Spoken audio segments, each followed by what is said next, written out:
উচ্চ শক্তির প্রেরণ ক্ষমতা থাকা সত্ত্বেও দীর্ঘদিন ধরে পূর্ণাঙ্গ সম্প্রচার থেকে বঞ্চিত বগুড়ার বেতার কেন্দ্রটি। ১৯৮৯ সাল থেকে কেন্দ্রটি রাজশাহী বেতারের অনুষ্ঠান রিলে করছে। বিভিন্ন সময়ে সরকার ও দায়িত্বশীল ব্যক্তিদের নানা আশ্বাস এলেও তা বাস্তবায়ন হয়নি। একসময় সাবেক তথ্য প্রতিমন্ত্রী হিসেবে অধ্যাপক আবু সাইদ নিজস্ব সম্প্রচারের প্রতিশ্রুতি দিয়েছিলেন। পরবর্তীতে সাবেক তথ্যমন্ত্রী হাসানুল হক ইনু এফএম ব্র্যান্ডে রূপান্তরের আশ্বাস দিলেও তা কার্যকর হয়নি। নিজস্ব সম্প্রচারের দাবি জানিয়েছেন স্থানীয় সাংস্কৃতিক কর্মীরাও। বেতার কেন্দ্র চালু করার জন্য আমরা সুদীর্ঘ সময় ধরে বিক্ষোভ করেছি, সমাবেশ করেছি, বিভিন্ন সরকারকে দাবি জানিয়েছি, কিন্তু তারা যে কোনো কারণেই হোক এই পূর্ণাঙ্গ বেতার কেন্দ্রটি চালু করেনি।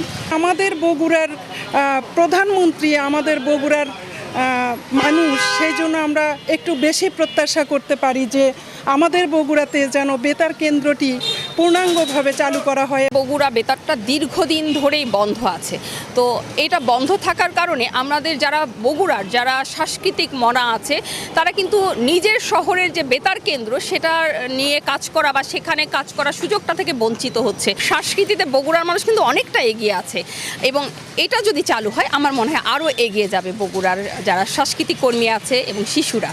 বগুড়ার মানুষ হিসেবে, বগুড়ার নাগরিক হিসেবে আমাদের প্রাণের একটা দাবি যে কাহালু বেতার কেন্দ্রটি রয়েছে একটা স্টুডিওর কারণে যেটি এখনও চালু হয়নি, এটা খুবই দুঃখজনক বিষয়। আমাদের সারা বগুড়া জেলার মানুষের প্রাণের দাবি যে এই বেতার কেন্দ্রটি যদি পূর্ণাঙ্গভাবে চালু হয় সারা বগুড়ার মানুষ উপকৃত হবে। কাহালু বেতার কেন্দ্র আছে এটা আমরা অনেক দিন আগে থেকেই জানি, আমার জন্মের সময় থেকেই জানি আর কি, যে ১৯৮৮ সালে এই বেতার কেন্দ্রটি স্থাপিত হয়েছে এবং এটি উচ্চ ক্ষমতা সম্পন্ন। এই অঞ্চলের শিল্পীদেরকে উপকৃত করবে এবং তারা প্রচারণার জায়গা থেকে শিল্পী হওয়ার পথে যে তাদের আকাঙ্ক্ষা, এটা অনেক দূর এগিয়ে যাবে। বগুড়া শহর থেকে প্রায় ১০ কিলোমিটার পশ্চিমে কাহালু উপজেলার দরগাহাটে ২৫ একর জমির উপর ১৯৮৭ সালে স্থাপিত হয় উচ্চ শক্তির এই বেতার কেন্দ্রটি। ১০০ কিলোওয়াট ক্ষমতার ট্রান্সমিটার সহ পূর্ণাঙ্গ সম্প্রচারের অবকাঠামো থাকলেও এখনও নিজস্ব অনুষ্ঠান চালু হয়নি।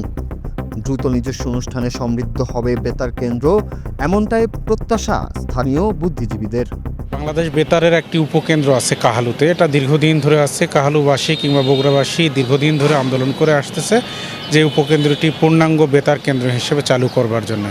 এটা চালু করলে বিভিন্ন রকমের সুবিধা হবে এলাকাবাসীর কিংবা কাহালুর যে লোকজন আছে তাদের চাকরি কিংবা কর্মসংস্থানের ব্যবস্থা হবে। তো আমরা যারা বগুড়ায় গণমাধ্যম কর্মী অথবা যারা সাধারণ মানুষ তারা চাই এই উপকেন্দ্রটি পূর্ণাঙ্গরূপে চালু হোক, মানুষের কর্মসংস্থান হোক, একই সাথে এই উপকেন্দ্র থেকে মানুষ বিভিন্ন ধরনের সেবা পাক, এটা আমরা চালুর দাবি জানাই। বগুড়ায় রেডিও সেন্টারটি চালু করার দাবি জানাই। এই দাবি করার কারণ কয়েকটি রয়েছে, যেমন বগুড়ার শিশুদের মনোবিকাশের ক্ষেত্রে অবদান রাখবে, শিল্প সাহিত্য সংস্কৃতির উন্নয়ন হবে, শিল্প বাণিজ্যের উন্নয়ন হবে এবং কৃষিক্ষেত্রে যে তথ্যগুলো দিয়ে আমরা সহযোগিতা করতে পারি সেটি কিন্তু রেডিওর মাধ্যমেই সম্ভব। সহজে তথ্য দিয়ে আমাদের কৃষির যে ফলন বৃদ্ধির ক্ষেত্রে কিন্তু বগুড়া রেডিও সেন্টারটি অবদান রাখতে পারে। সরকারের সামান্য একটু সদিচ্ছা থাকলে এটি দ্রুতগতিতে চালু করা সম্ভব। ভৌগোলিকভাবে কেন্দ্রটি রংপুর বেতারের আওতায় থাকলেও কভারেজ সীমাবদ্ধতার কারণে স্থানীয় শ্রোতারা সেই অনুষ্ঠান শুনতে পান না। ফলে বগুড়ার শিল্পীরা অংশ নিলেও নিজ জেলার শ্রোতারাও উপকৃত হন না। তাই সাধারণ মানুষ থেকে শুরু করে সাংস্কৃতিক অঙ্গন, কবি, সাংবাদিক সহ সবারই এখন একটাই দাবি, কেন্দ্রটি দ্রুত সংস্কার করে অবিলম্বে পূর্ণাঙ্গ সম্প্রচার কার্যকর করা হোক। Bangla TV news desk.